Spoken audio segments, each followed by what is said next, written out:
Good morning. I'm going over how to find the domain and range of a graph.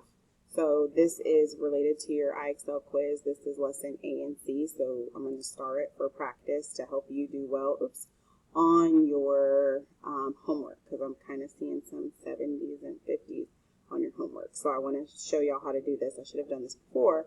But anyway, okay, so it says, what is the domain of this exponential function? So the domain is my x value. So I'm looking from left to right. And remember, for exponential functions, the domain is always all real numbers, unless it has endpoints. So this has arrowhead here and an arrowhead there. So it's going to be all real numbers. Click next. That's it. What is the range? Okay, now we're looking at the y, so that's going up and down. So where's the pencil? So the line is drawn right here. It does not go to the negatives. Okay, these are a no. But it does go up from 0, and then there's a dotted line there. That's your asymptote. A-S-Y-M-P-T-O-T-E.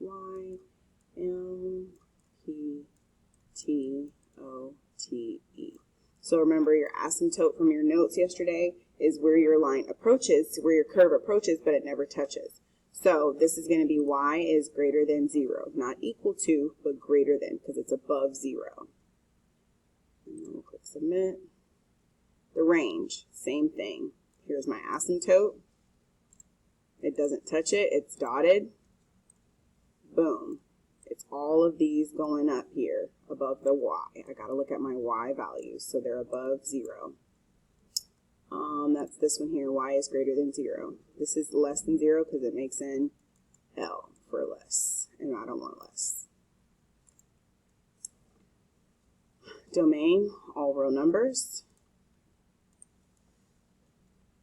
Domain, still all real numbers. My y value has changed. My asymptote has moved up to 2, but my domain is still all real numbers. I've got to read and I've got to understand that.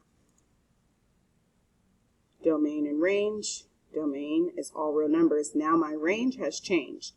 So my range is down here through the -7. That's between -6 and -8. So it's greater than, because it's going up from -7. So all real numbers, nope, that's wrong. Nope, all real numbers, and y is greater than -7. That's going to be my answer there. All right, what are the domain and range? Okay, so here my range goes down. So this is below -2. So now I need the less than -2, because that's the line that it goes through. Right here, my dotted line. Bam. So that's my range is less than -2. So this is an L, -2. My domain is all real numbers, and it does not have the equal to symbol. I cannot use the equal to. Domain and range. Range is above 0. Domain's all real numbers. Nope. Y is above 0. Domain is all real numbers. This is less than or equal to. This is less than 0, and this is the wrong domain. All right, what are the domain and range? Again, all real numbers above 0. All real numbers above 0. And just like that, we're at an 80 with 9 questions, okay? The other IXL lesson that will help you with your IXL quiz is DZE.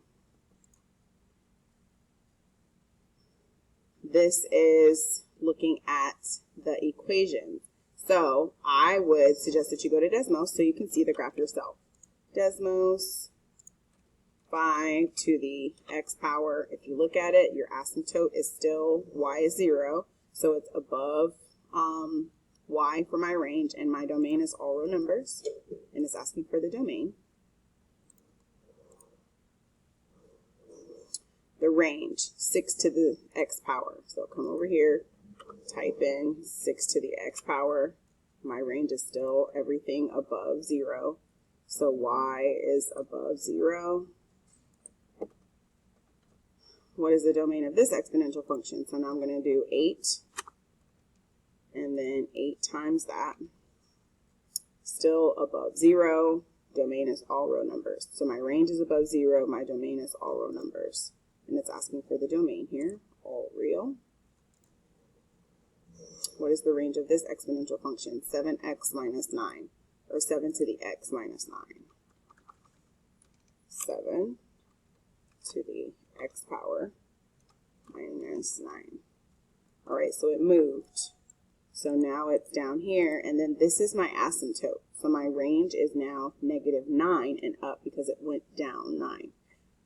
Excuse me, my domain is all real numbers still. It's asking for the range though. So above -9, why is it greater than -9?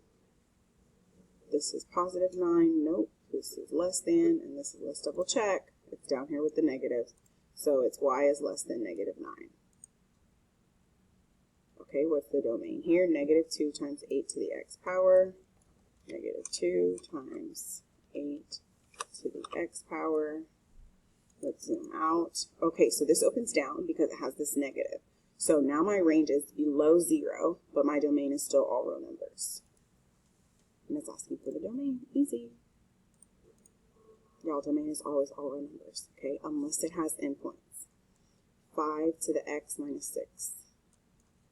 5 to the x minus 6. Let's hit the home, zoom in. Okay, -6 is my asymptote because it goes through -5. So this is my y-intercept. Yes, that's the word I'm looking for. And then my asymptote is down here with this -6 because this is -5 and I go down 1. There's an invisible line. And if you can't see it, type in y equals -6. And then we can make it dotted. So now we can see our asymptote there. It will never touch this dotted line. It'll get close. See how it gets really, really close? Still doesn't touch it. I'm zooming in. Still doesn't touch it. Okay, they're never going to touch. Domain is all real numbers.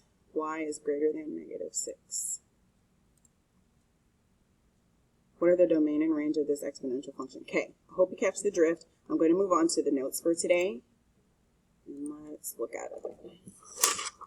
Okay, it says exponential functions applying growth and decay notes. Growth occurs when the final quantity is greater.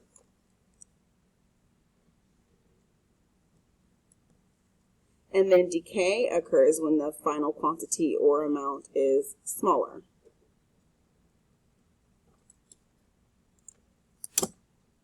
You need to go, bud. And I need to get you a new cushion for your cup.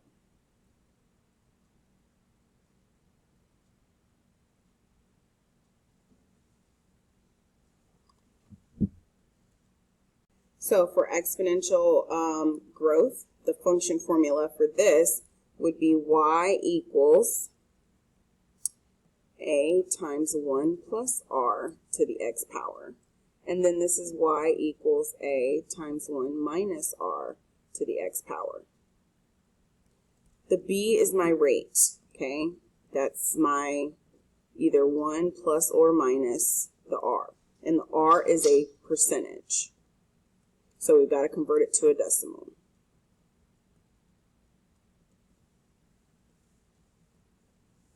So real quick, if I have 10%, that's going to be 0.10. If I've got 25%, that's going to be 0.25. If I have 200%, that's going to be 2.0. Okay, so that's turning percents into decimals. Okay, so in this equation, y is the total, a is my initial value,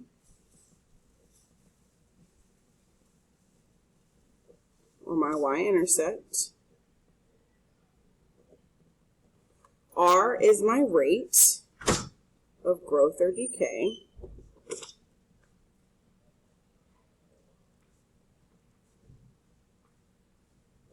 and t is time, which is really x. Change that to an x, please. And then we're just converting these to, converting my percents to decimals like I did up here. So this is 0.07. So you're dividing it by 100. So 7 divided by 100 is 7 hundredths. 2 divided by 100 is 2 hundredths. 25 divided by 100 is 0.25. This is 0.015. So if you divide it by 100, let's check with the calculator. Here's my calculator. 1.5 divided by 100 is 0.015.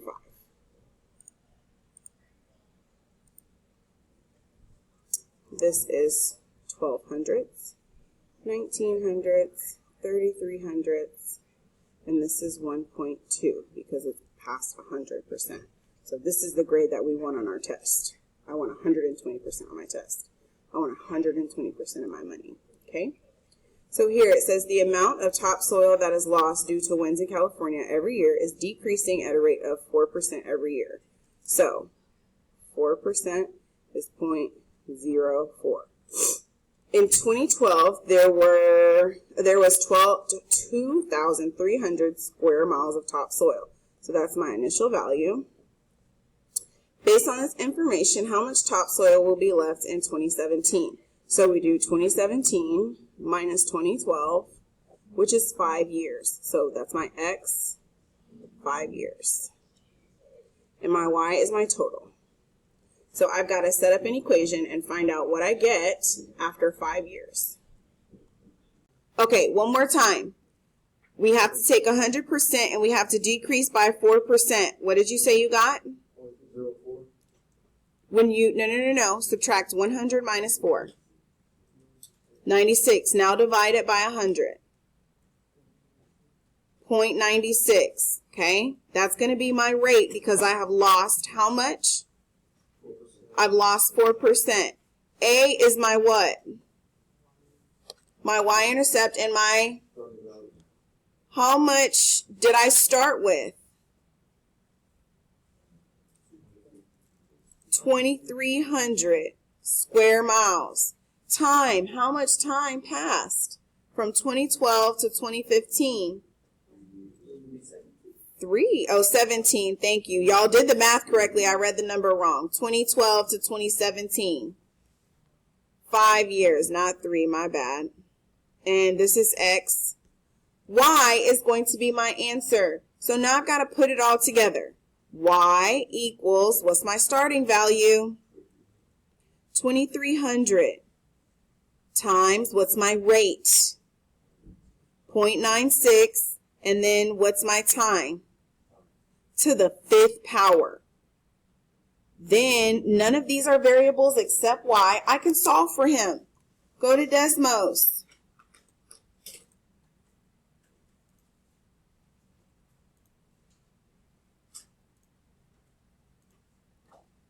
$2,300 times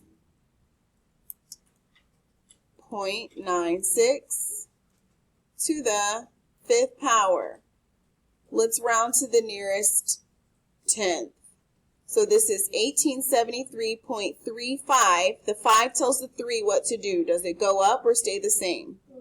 It goes up to a 4. So this is 1875.4 square miles left. 1875.4 square miles is my answer. All right, let's go on to the next one. It says the cost of tuition at a college is $12,000 and is increasing at a rate of 6%. So that's 100% plus what? Plus 6%.